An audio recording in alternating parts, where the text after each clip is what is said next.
পরিস্থিতি। এই মুহূর্তে যে ছবিটা আমি দেখতে পাচ্ছি, দেখো পুলিশের বিশাল ফোর্স এই বিধানসভার গেটের বাইরে রয়েছে এবং 2022 প্রাথমিক টেট পাস পরীক্ষার্থী যারা এখানে আচমকা আজ বিধানসভা অভিযান করেন এবং এই বিধানসভার গেটের বাইরে তারা অবস্থানে বসে পড়েন এবং তারা যেমনটা দাবি জানাতে থাকেন যে 2022 সালে তারা পরীক্ষায় পাশ করেছেন, 2023 সালে তাদের এই পরীক্ষার রেজাল্ট বেরিয়েছে, কিন্তু 2 বছর অতিক্রান্ত হয়ে গিয়েছে, এখনো পর্যন্ত তাদের কোনো রকম নিয়োগের বিজ্ঞপ্তি বেরোয়নি বা ইন্টারভিউ হয়নি। কবে ইন্টারভিউ হবে সেই তারই দাবিতে আজকে এই বিধানসভা অভিযান। 2022 টেট পাস পরীক্ষার্থী চাকরি প্রার্থীদের এই মুহূর্তে ছবিটা দেখা যাচ্ছে যে প্রচুর যারা এখানে চাকরি প্রার্থী এখানে রয়েছেন তাদেরকে ধরপাকড় শুরু করা হয়েছে পুলিশের তরফে, তাদেরকে লালবাজারে নিয়ে যাওয়া হচ্ছে, কিন্তু এখানে প্রচুর সংখ্যায় চাকরি প্রার্থী আজকে আচমকা বিধানসভার বাইরে তারা হাজির হয়ে যান, আন্দোলন দেখাতে থাকেন। এখনো পর্যন্ত ধরপাকড় শুরু করা হলেও দেখো তুমি বিধানসভার 3 নম্বর যে গেট, সেই গেটের বাইরেও এখনো পর্যন্ত ভিড় রয়েছে চাকরি প্রার্থীদের। তারা কি বলছেন তাদের থেকে শুনে নেব। আপনাদের কি দাবিতে আজকের এই বিধানসভা? আমরা 50,000 ভ্যাকেন্সি সহ নিয়োগ চাই।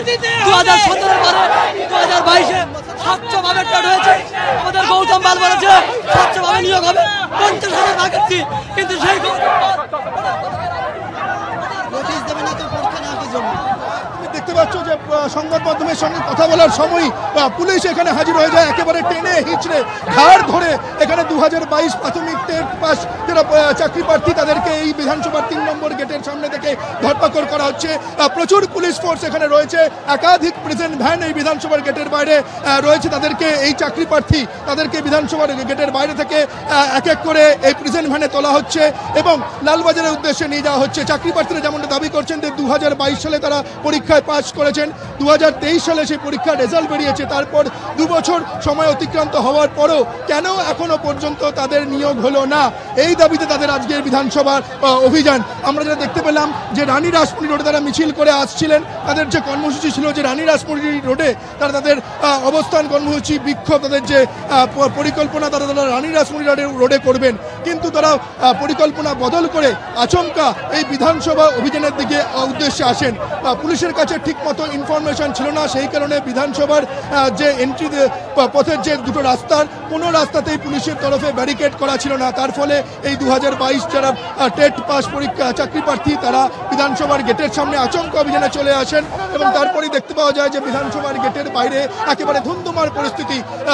যারা চাকরি প্রার্থী রয়েছেন তাদের সঙ্গে পুলিশের কার্যত একেবারে খণ্ডযুদ্ধ আমরা দেখতে পেলাম যে পুলিশের তরফে কিছুক্ষণ আগেই আমরা দেখতে পাচ্ছি পুলিশের সঙ্গে তর্কাতর্কিও হচ্ছে, আমাদের একটু শোনাও।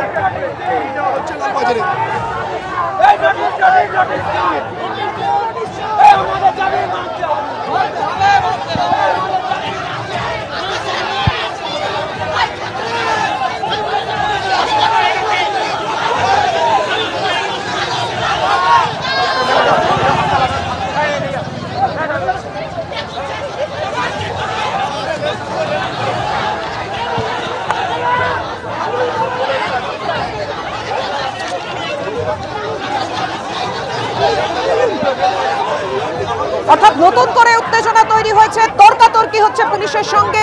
এই মুহূর্তে টেট উত্তীর্ণরা যারা চাকরির দাবিতে এবং নিয়োগের দাবিতে রাস্তায় বিক্ষোভ দেখাচ্ছেন, বিধানসভার 2 নম্বর গেটে উত্তেজনা তৈরি হয়।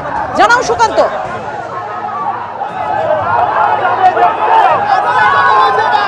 দেখো তুমি দেখতে পাচ্ছ 2 নম্বর গেটের পরে 3 নম্বর গেটের সামনে তারা যখন এখানে আসেন সেই সময় কিন্তু ফের আরো একবার উত্তেজনার পরিস্থিতি তৈরি হয়েছে।